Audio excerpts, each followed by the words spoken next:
Hi! இன்றைக்கி நம்ம பார்க்க போகிறது வரலட்சுமி பூஜையை வந்து ரொம்ப சூப்பராக எனக்கு பிடிச்ச மாதிரி அழகாக பண்ணி முடிச்சாச்சு. ஸோ அந்த வீடியோ தான் நம்ம இன்றைக்கி வந்து போட போகிறோம். ஸோ லாஸ்ட் டே வந்து பார்த்திங்க அப்படின்னா, அதாவது வியாழக்கிழமை ஈவினிங்காக தான் வந்து நான் எல்லாத்தையுமே வாங்க போயிருந்தேன். சாரீ, ப்ளவுஸு, நமக்கு சாமிக்கு தேவையான பொருட்கள் எல்லாம் வாங்க போயிருந்தேன்.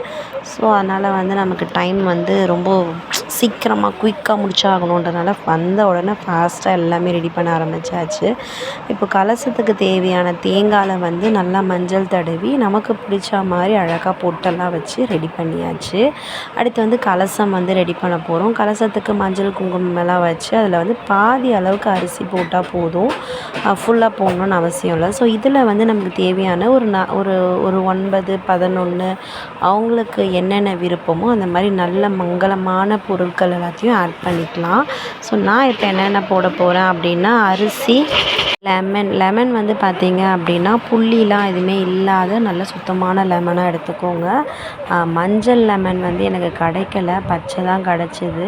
ஸோ மஞ்சள் லெமன் கிடச்சிதுன்னா உங்களுக்கு ரொம்ப நல்லது. அதே மாதிரி கண்டுபிடிச்சி தேடி எடுத்துக்கோங்க. அதுக்கடுத்து காதோல கருகமணி 1 போட்டாச்சு. இதுக்கப்புறம் வந்து ஏலக்காய், ஜாதிக்காய், மாசிக்காய், அதுக்கப்புறம் வந்து கிராம்பு, பச்சை கற்பூரம், இந்த மாதிரி பொருட்கள் எல்லாத்தையுமே இன்றைக்கி நான் ஆட் பண்ணியிருக்கேன். ஸோ இது கூட வந்து நீங்கள் வந்து வெள்ளி காசு, தங்க காசு, இல்லைன்னா 5 ரூபா காயின், 10 ரூபா காயின், அது மாதிரி எது வேணாலும் ஆட் பண்ணிக்கலாம். சில பேர் வந்து வெத்தலை அதெல்லாமே போடுவாங்க, வெத்தலை பாக்கு அதெல்லாம் போடுவாங்க. ஸோ அவங்களுக்கு என்னென்ன வசதியோ என்னென்ன கிடைக்குதோ அதுக்கேற்ற மாதிரி நம்ம வந்து ஆட் பண்ணிக்கலாம். இப்போ வந்து நான் வந்து இந்த பொருட்கள் எல்லாம் போட்டிருக்கேன். கூட வந்து ஒரு வெள்ளி காயின் 1 போட்டிருக்கேன். ஸோ நெக்ஸ்ட் வந்து பார்த்திங்க அப்படின்னா, நம்ம கலசம் சொம்பு ரெடி ஆகிடுச்சு, கலசத்தும் வந்து நமக்கு ரெடி ஆகிடுச்சு. இப்போ இதுக்கடுத்து வந்து நம்ம தாலி சரடு தான் வந்து ரெடி பண்ண போகிறோம். ஆக்சுவலாக பார்த்திங்கன்னா, நான் ஒரு விஷயம் வந்து ரொம்ப வருஷமாக அதை நான் சொல்லணும்னு கூட நினச்சதே இல்லை. பட் இப்போ வந்து எனக்கு அது சொல்லணும்னு தோணுது. என்னன்னு பார்த்திங்க அப்படின்னா, இந்த வரலட்சுமி பூஜையை வந்து நான் வந்து ஒரு 6 வருஷமாக செஞ்சிட்ருக்கேன். இதோட 6வது வருஷம். நான் எப்படி வந்து இந்த வரலட்சுமி பூஜை வந்து எனக்கு தெரியும் அப்படின்றதெல்லாம் இன்றைக்கி நான் சொல்ல போகிறேன். ஆக்சுவலாக பார்த்திங்க அப்படின்னா, எனக்கு வரலட்சுமி பூஜை அப்படின்னா எனக்கு என்னன்னே தெரியாது. நான் அம்மா வீட்டு சைட்லேயும் எனக்கு தெரியாது, மாமியார் வீட்டு சைட்லேயும் எனக்கு யாரும் வந்து இது மாதிரி பண்ணணும்னு அவங்களுக்குமே அது வந்து தெரியாது. ஸோ நான் அதெல்லாம் எதுவுமே பண்ணதில்லை. ஃபர்ஸ்ட் டைம் வந்து இது யார் சொன்னாங்க அப்படின்னு பார்த்தீங்கன்னா, அதுக்கு முன்னாடி நான் அவங்களுக்கு வந்து ரொம்ப ரொம்ப ரொம்ப ரொம்ப பெரிய தேங்க்ஸ் சொல்லிக்கணும். இதுவரையும் நான் அது சொன்னதே இல்லை அவங்கக்கிட்ட. நேர்லேயும் நான் சொன்னதில்லை, வீடியோஸில் எதுலேயுமே சொன்னதில்லை. பட் இப்போது இந்த செகண்ட் நான் பேசும்போது எனக்கு தோணுது அவங்களுக்கு வந்து நான் பெரிய தேங்க்ஸ் சொல்லணும் அப்படின்னு சொல்லி. ஏன் அப்படின்னு பார்த்தீங்க அப்படின்னா, எனக்கு வந்து வரலட்சுமி அம்மனை வந்து எனக்கு தெரியவே தெரியாது. அப்படி ஒருத்தவங்க இருக்காங்களா, அப்படி ஒரு பூஜை இருக்கா அப்படின்னு நான் சீரியஸாக சொல்கிறேன். நான் யூடியூப்பில் கூட பார்த்ததே இல்லை. இதுக்கு முன்னாடி வரைக்கும் நான் பார்த்ததே கிடையாது. அதுக்கப்புறம் எனக்கு அவங்க சொன்னதுக்கப்புறமா தான் நான் அதை சர்ச் பண்ணி பார்த்ததுக்கப்புறமா தான் எனக்கு அது தெரியும். என்னன்னு பார்த்தீங்க அப்படின்னா, வேறு யாரும் இல்லை, என்னோடய ஹஸ்பண்டோட அக்கா தான். அவங்க வந்து ஃபர்ஸ்ட் அக்கா. அவங்க தான் வந்து எனக்கு சொன்னாங்க, நீ வந்து இந்த சாமியை கும்பிட்டு பாரு, உனக்கு கண்டிப்பாக நல்லது நடக்கும் அப்படின்னு சொன்னாங்க. அது மட்டும் இல்லை, எனக்கு சாய்பாபாவும் எனக்கு அவங்க தான் ஃபஸ்ட்டு வந்து எனக்கு சொன்னாங்க. அவங்க சொல்கிற வரைக்கும் எனக்கு சாய்பாபா வந்து தெரியும். பட் என்ன அவர் வந்து எவ்வளோ பவர்ஃபுல், அவரை வந்து எப்படி கும்பிடணும் அதெல்லாம் எனக்கு தெரியாது. எங்கள் வீட்லேயே, அதாவது எங்கள் அம்மா வீட்டு சைட்லேயே வந்து என் தம்பி, எங்கள் அக்கா அவங்களெல்லாம் வந்து சாய்பாபாவை வந்து கும்பிட்டு இருக்காங்க. அவங்க எனக்கு யாரும் அவங்கள போயிட்டு சாய்பாபா கும்பிடணும், பார்க்கணும் அந்த மாதிரி எனக்கு எதுவும் அவங்க சொல்லலை. நானுமே அதை பெருசாக கேட்டுக்கவும் இல்லை. பட் இவங்க வந்து அவங்க தான் எனக்கு ஃபர்ஸ்ட் டைம் சொன்னாங்க. அதுக்கப்புறம் வந்து எனக்கு வந்து ரொம்ப ரொம்ப பிடிச்ச கடவுள் வந்து சாய்பாபான்ற மாதிரி நான் மாறிட்டேன். அதுக்கடுத்து ரொம்ப வருஷம் கழித்து வந்து எனக்கு இவங்கள வந்து சொன்னாங்க. இப்படி ஒரு விஷயம் இருக்குன்றதே எனக்கு தெரியாது. இப்படி ஒரு சாமி இருக்குது, இவங்கள நம்ம இப்படி தான் வழிபடணும் அப்படின்ற ஒரு இது வந்து எனக்கு சீரியஸாக தெரியாது. நான் யூடியூப்பில் கூட பார்த்ததில்ல, எந்த ஃபோட்டோஸில் யார் மூலியமாக எனக்கு தெரியும் சொன்னதும் இல்லை. எனக்கு அவங்க ஃபர்ஸ்ட் டைம் சொன்னாங்க. அன்னிலேருந்து இன்னைய வரைக்கும் வந்து நான் அதை அழகாகவே பண்ணிகிட்ருக்கேன். எனக்கு அவங்க சொல்லும்பொழுது நான் பண்ணணுன்ற ஐடியா கூட எனக்கு இல்லை. ஆனால் அவங்க திருப்பி திருப்பி என்கிட்ட சொன்னாங்க, "நீ அதை பண்ணிப்பார், உனக்கு வந்து நல்லது நடக்கும்" அப்படின்னு சொன்னாங்க. நான் அப்புறம் அவங்கக்கிட்டயே கேட்டேன், "எனக்கு வந்து வாங்கித்தாங்க, நீங்களே வந்து எனக்கு முகம் வாங்கித்தாங்க" அப்படின்னு சொன்னேன். அதுக்கப்புறம் எனக்கு அவங்க தான் வந்து இந்த முகம் வாங்கி கொடுத்தாங்க. நீங்கள் வந்து நம்ப மாட்டீங்க, இந்த முகம் வந்து வாங்கி பார்த்தீங்கன்னா 6 வருஷம் ஆகுது. நான் ஃபர்ஸ்ட் டே எனக்கு அவங்க வாங்கி கொடுத்த அன்னைக்கு நான் வந்து இந்த கல்லெல்லாம் ஒட்டி, இந்த கண்ணோட ஐப்ரோஸ், லிப்ஸ்டிக், இந்த பொட்டு எல்லாமே நான் அன்னைக்கு வச்சது தான். இன்னைக்கு வரைக்கும் இந்த 5 வருஷமும் பார்த்தீங்கன்னா நான் எதையுமே மாற்றலை. நான் வந்து இதே மாதிரி இந்த பூஜை பண்ணி எடுத்து வச்சுருவேன்.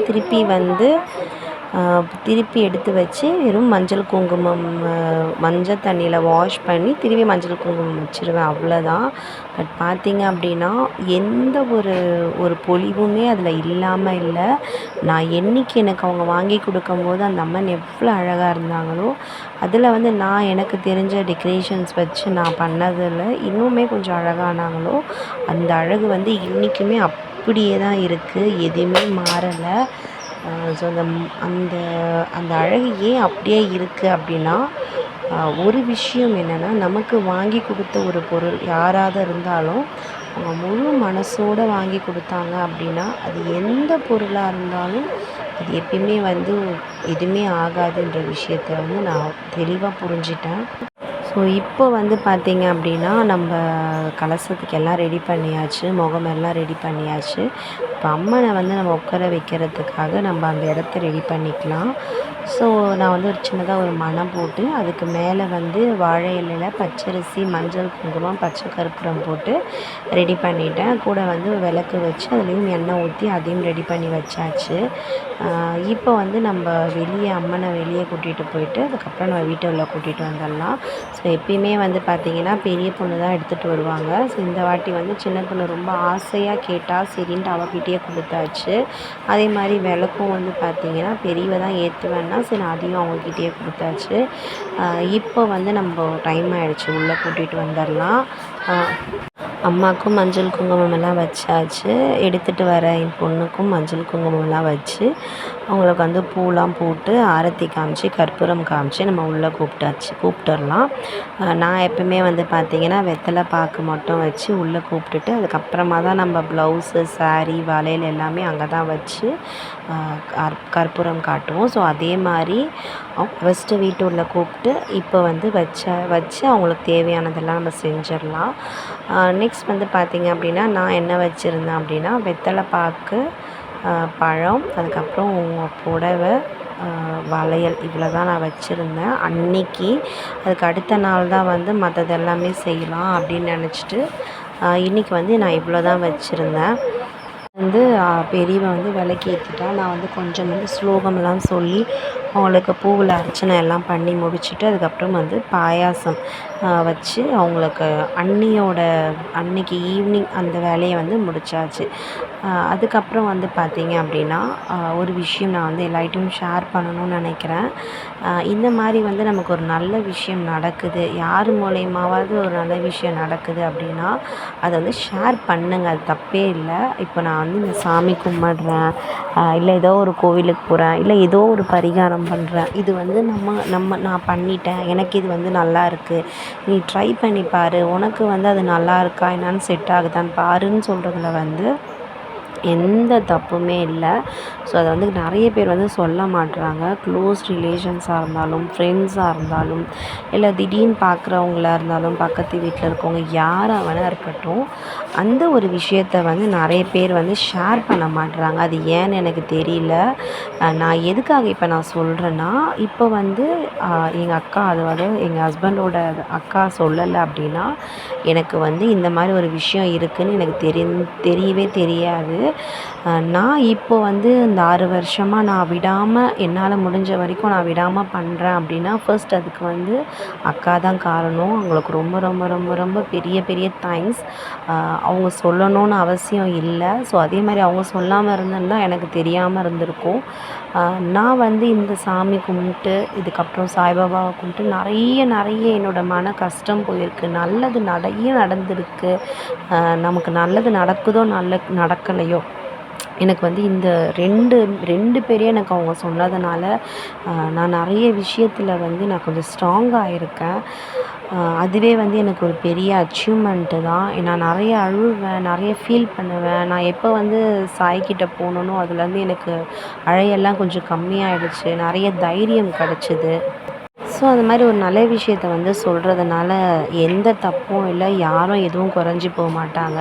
நமக்கு சொன்னதுனால அவங்களுக்கு கிடைக்க வேண்டிய சக்தி, சாமியோட அருள் எல்லாமே வந்து இவங்களுக்கு போயிடும் அப்படின்ற ஒரு தப்பான எண்ணமும் இல்லை. அது மாதிரி நடக்கவும் நடக்காது.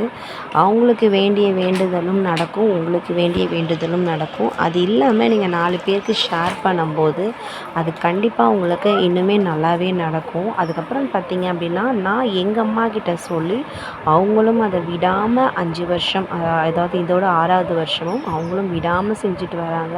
அவங்களுக்கும் அதில் நிறைய நல்லது நடந்திருக்கு. என்கிட்ட அவங்க நிறைய தடவை சொல்லியிருக்காங்க, உன்னால தான் நான் அந்த சாமி கும்பிட்றேன் அப்படின்னு சொல்லி எனக்கு வந்து நிறைய தடவை அவங்க தேங்க்ஸ் சொல்லியிருக்காங்க. நிறைய நல்லது நடந்திருக்குன்னு சொல்லியிருக்காங்க.